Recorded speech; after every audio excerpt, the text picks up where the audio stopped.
I'm a couple days behind in getting this posted, but better late than never. Welcome to part 2 of my most recent spring and summer make. Stay tuned, I'm about to break it all down. Welcome back to Dine in Creativity. I'm Rachel Ann, and I'm always happy that you're here. This channel is dedicated to my sewing journey, the highs, the lows, everything in between. I love sewing, I can't get enough of it, and I'm actually a little bit behind in posting this video because I've been kind of caught up, not only just in enjoying life, we just had the Memorial Day weekend, so it was so nice to have Monday off, so I've been kind of just taking a breather, but then simultaneously also working on new sewing projects that I've really enjoyed so much. It did delay me several days in getting out a new video, but without further ado, let me go ahead and break down a couple of these pieces. I always try to throw up a video of me wearing it / modeling the final product, because if you're anything like me, it's super helpful to see that final piece or project fully come together. It's one thing to see the pattern itself, but it's a whole other to kind of finally see the construction. At least that's how I feel when I get to see what other people, other sewists have made here on YouTube and beyond. A lot of sewing bloggers out there, I've come to realize. So let me go ahead and break these couple of pieces down. Piece number 1, if you can remember, is the dress that kind of gave me a little bit of a run for my money. I am so happy with the final product, but there was a moment where I felt very stuck with this. It wasn't a result of the pattern itself. I think it was just me feeling very tired at the time, not really wanting to dedicate a lot of time to sewing. But this project just sat for a couple days, just sadly neglected in my sewing room until I finally one day just said, you know what, I need to sit down and get this going again. And so I did, and I'm so happy I saw it through because it really is just the sweetest little dress, and it's rated easy. The pattern was McCall's 8211. I did View B.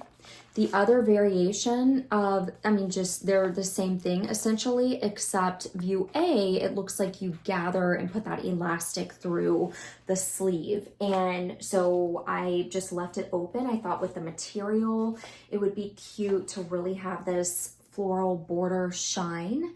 This material was so fun. I got it from a local fabric store, and it's a very, very thin cotton material. I may need to go back and put a lining or wear some kind of light slip because it is slightly sheer, but the majority of the fabric was this golden color with these orange accent pieces. It just seemed very bohemian, almost had a Spanish flair to it, which I adore. On the actual piece of fabric, the flowers bordered the fabric, and so I really wanted to incorporate something that showcased these beautiful, just the floral kind of fabric and the floral piece to it. So I'm happy with the final product. It does have a zip back. I believe it's a 24-inch zipper, and the sizing, I started noticing it was getting real tiny. The dress itself, I don't know if that's a result of, I did all of my French seams on the inside, and I've really worked to better insert a zipper so that it looks nicer. And with doing the French seams, it does kind of take off more fabric sometimes. And so I went ahead and just added this panel, this little orangey panel right down the back, which gave me, as you can see, a good 1/2 inch or so, maybe even an inch on either side. And that really solved the issue of me thinking it was going to be too snug, too tight.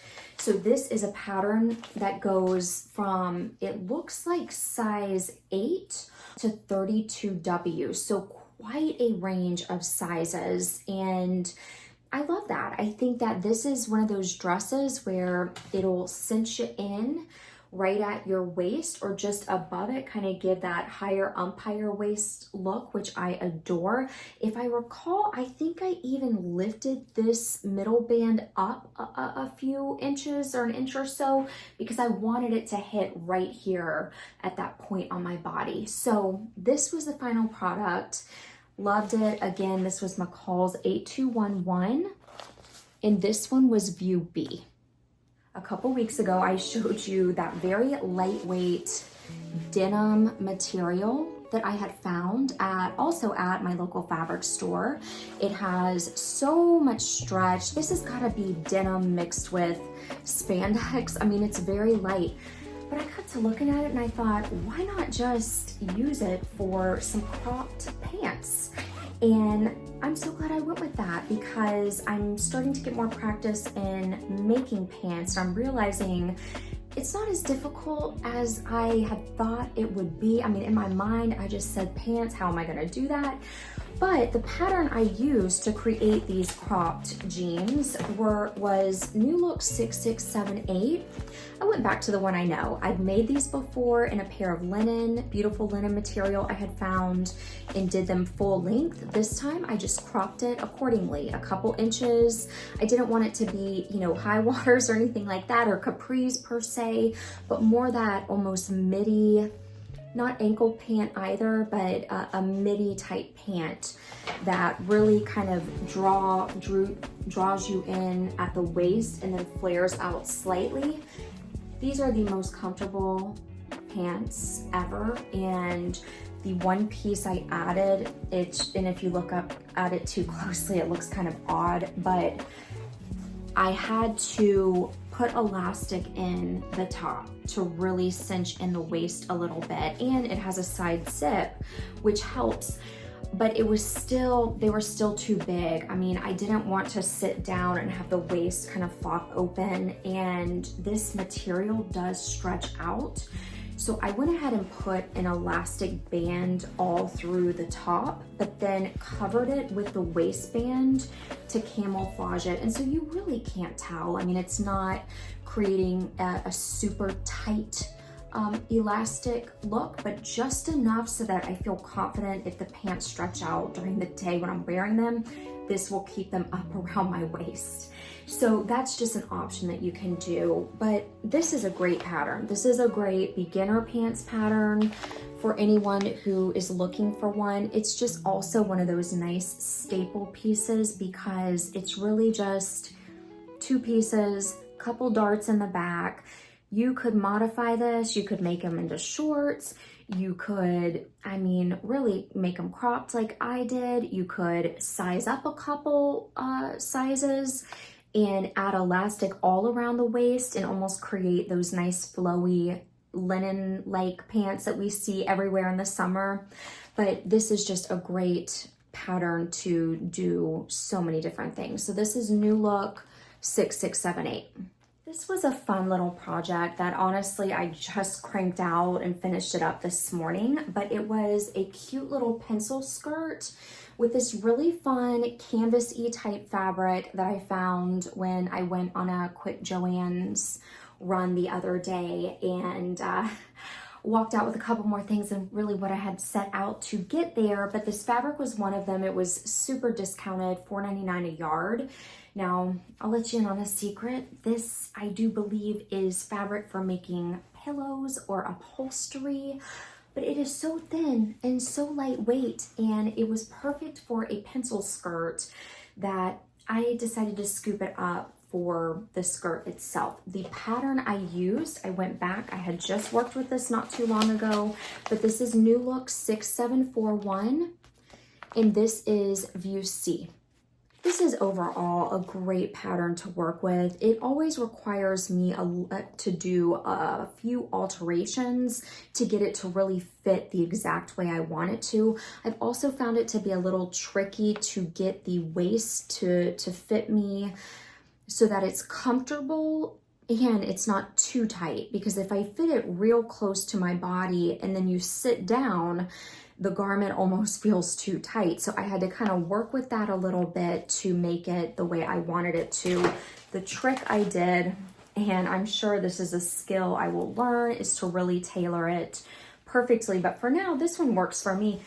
I just added a little elastic. The only difference I did with these is I actually, kind of funky here, but I used bias tape instead of the waistband. For me, it was just easier and more expeditious, if you will, to go ahead and just use that bias tape when I tried it on for the final fitting before I thought I was done, it fit well, but it was still too big.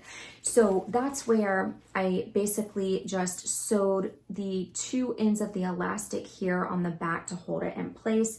And it really just brings it in, you know, maybe half an inch or so. Just that meticulous tailoring, sizing that I'm still working on, and, you know, that I think most people, if I'm not mistaken, have to do to get it to fit just the way you want it to. But I'm a perfectionist, so maybe it's just me. I don't know. But overall, I'm happy with it. I love the fabric. I love it. It's so funky because the way it was cut, you're looking at it on one side and you think, oh wow, that's interesting, you know, the pink and the gray. But then you flip and bam, you get those bright, funky, fun colors, and it has the fun slit in the front, which also makes it more comfortable to walk in and sit in. So this is a pattern, again, this is New Look 6741. I encourage you to check it out. I also made a video all about how I modified this pattern to create a semi-formal dress, but this is a great pattern. Recommend. Next to last project I'm about to show you is finally this Simplicity 9857 two-piece loungewear set. I'm already gonna tell you, just get it.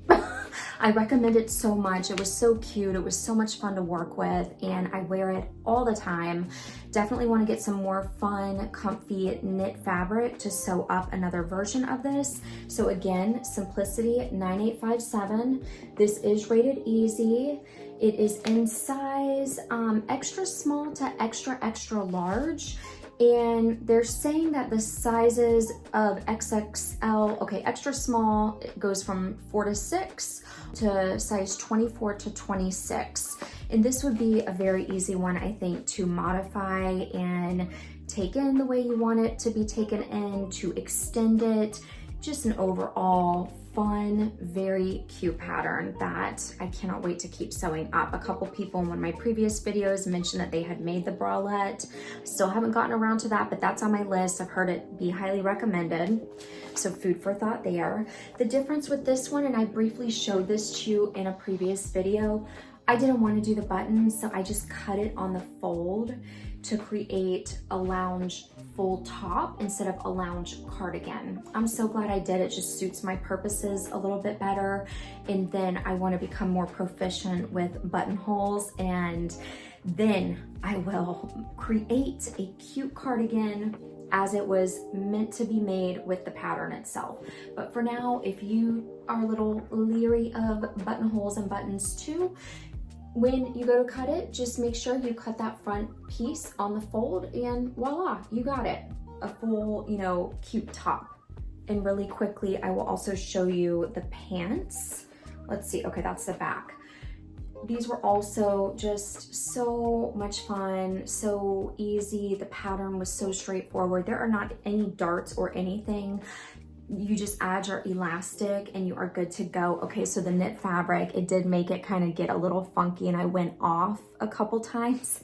But you know what? For the purposes of wearing these to lounge around in, I still feel like a lady of leisure and just enjoying life when I put these on. I don't even notice it.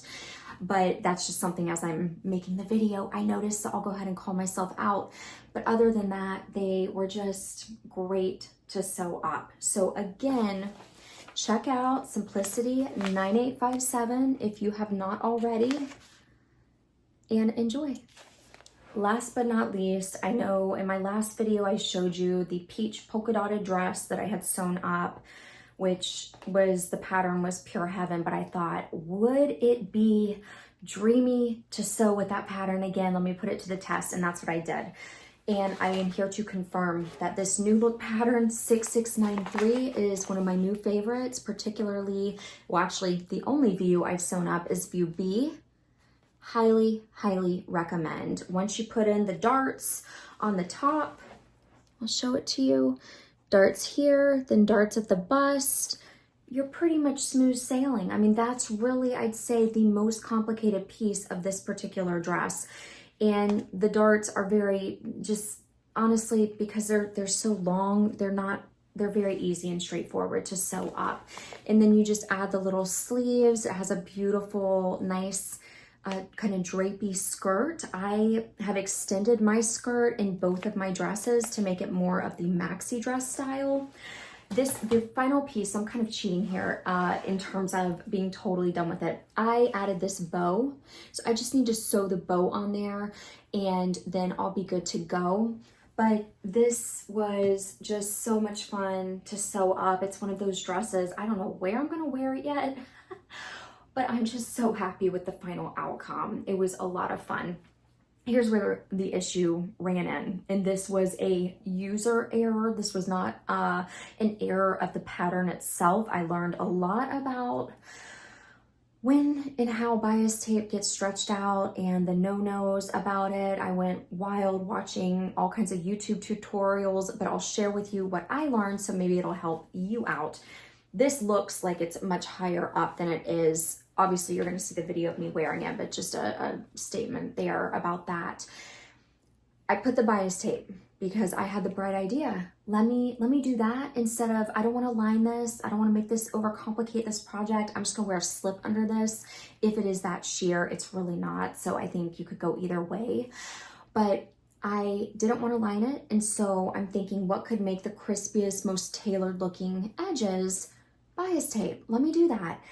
In the process of ironing it, fitting it around the curve, it got stretched out. And so when it stretches out, it ends up falling over when it's sewn in. So then I'm ripping those seams out, had to re-sew it, and I watched a great YouTube video. I cannot remember the creator at this point, but she basically gave the tip that you first need to iron the bias tape into the curve first.